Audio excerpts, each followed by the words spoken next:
10। नमस्कार दोस्तों, हर सुबह जब आप उठते हैं तो सबसे पहले यही सोचते हैं आज देश दुनिया में क्या चल रहा है।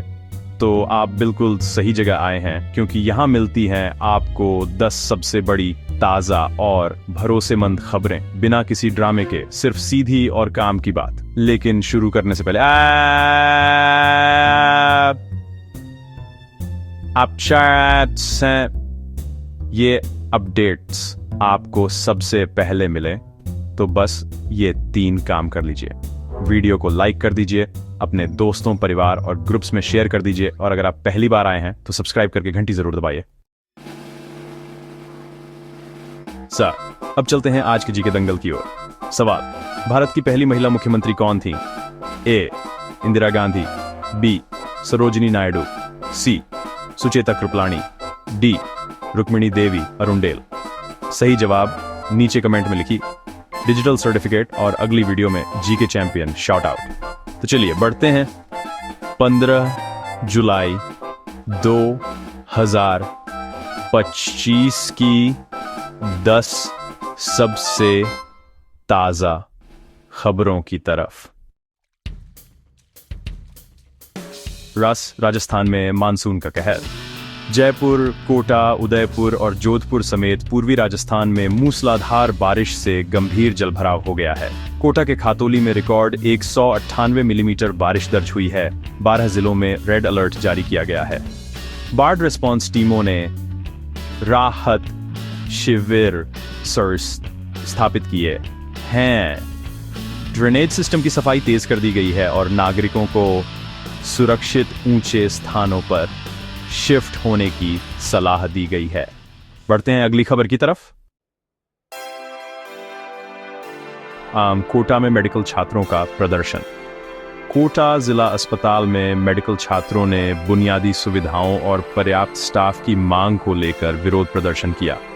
छात्रों ने प्रशासन को ज्ञापन सौंपा है। अस्पताल अधीक्षण ने आश्वासन दिया कि अगले सप्ताह नए उपकरण और स्टाफ बढ़ाए जाएंगे। शांति प्रयास सा रहा, लेकिन छात्रों ने चेतावनी दी है कि यदि शिकायतें नहीं सुनी गईं तो आंदोलन तेज होगा। बढ़ते हैं अगली खबर की तरफ। यूपी में अगले 5 दिन बारिश का अलर्ट जारी किया गया है। मौसम विभाग ने लखनऊ, जौनपुर, गाजीपुर, सोनभद्र और सिंगवाहिनी में अगले 5 दिनों तक रुक रुक कर भारी बारिश और बिजली गिरने का येलो अलर्ट जारी किया है। प्रशासन ने एनडीआरएफ टीमों को स्टैंड बाय पर रखा है। साथ ही नदी किनारे रहने वाले लोगों को सतर्क रहने और फ्लड जोन से दूर रहने की सलाह भी दी है। बढ़ते हैं अगली खबर की तरफ। यूपी के मुजफ्फरनगर में सावन के पहले सोमवार और कांवड़ यात्रा को देखते हुए सभी स्कूल और कॉलेज 8 दिन के लिए बंद कर दिए गए हैं। प्रशासन ने छात्र शिक्षकों को ऑनलाइन क्लासेस और डिजिटल लर्निंग पोर्टल की जानकारी भी दी है। बढ़ते हैं अगली खबर की तरफ। यूपी पहली बार किसानों को कार्बन क्रेडिट के रूप में भुगतान करने वाला देश का पहला राज्य बन गया है। गन्ना, धान और तेंदूपत्ता किसानों ने वातावरण सुधार में योगदान के लिए 50 से 100 रुपये प्रति टन कार्बन क्रेडिट प्राप्त किया है। राज्य सरकार का कहना है कि इससे किसानों की आय बढ़ेगी और हरित खेती को बढ़ावा मिलेगा। बढ़ते हैं अगली खबर की तरफ। एमपी में झमाझम बारिश हुई है। मंदसौर, नीमच, गुना और सीधी समेत 15 जिलों में भारी बारिश ने सच कहें तो ठहराव ला दिया है। बाढ़ जैसी स्थिति बन गई है। टूटे नाले और अवरुद्ध मार्गों के कारण राहत बचाव कार्य भी तेज कर दिया गया है। प्रशासन ने राहत शिविर, नावें और पानी के टैंकर तैनात कर दिए।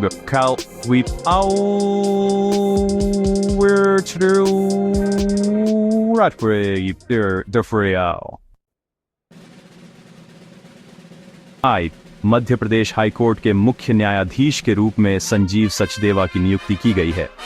1988 बैच के जस्टिस सचदेवा ने पहले गृह, लेखा और कर मामलों में काम किया है। उच्च न्यायालय ने उन्हें न्यायिक सुधार और मुकदमों के शीघ्र निस्तारण का एजेंडा सौंपा है। बढ़ते हैं अगली खबर की तरफ। बिहार में इस बार मतदाता पुनरीक्षण अभियान के दौरान अब तक 35 लाख से भी ज्यादा नाम वेरिफिकेशन के बाद हटाए गए हैं। निर्वाचन आयोग ने फाइनल लिस्ट तैयार कर ली है और लापरवाह कर्मियों का मानदेय भी रोक दिया गया है। बढ़ते हैं अगली खबर की तरफ। नीतीश कैबिनेट ने एक बड़ी घोषणा की है। बिहार कैबिनेट ने अगले 5 साल में 1 करोड़ नौकरी देने का लक्ष्य पारित किया है। मतदाता पुनरीक्षण में लगे कर्मियों को 6,000 रुपये मानदेय मिलेगा। इस योजना के लिए 5,000 करोड़ रुपए का बजट भी आवंटित हुआ है। बढ़ते हैं अगली खबर की तरफ। अब बात करते हैं विकसित भारत 2047 के नए मिशन की। प्रधानमंत्री ने पूर्वोदय योजना का शुभारंभ किया है। प्रधानमंत्री धन धान्य कृषि योजना का शुभारंभ किया है।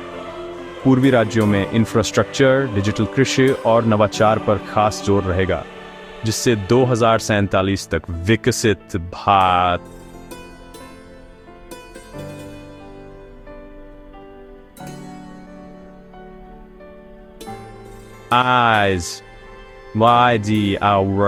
proud. Wow.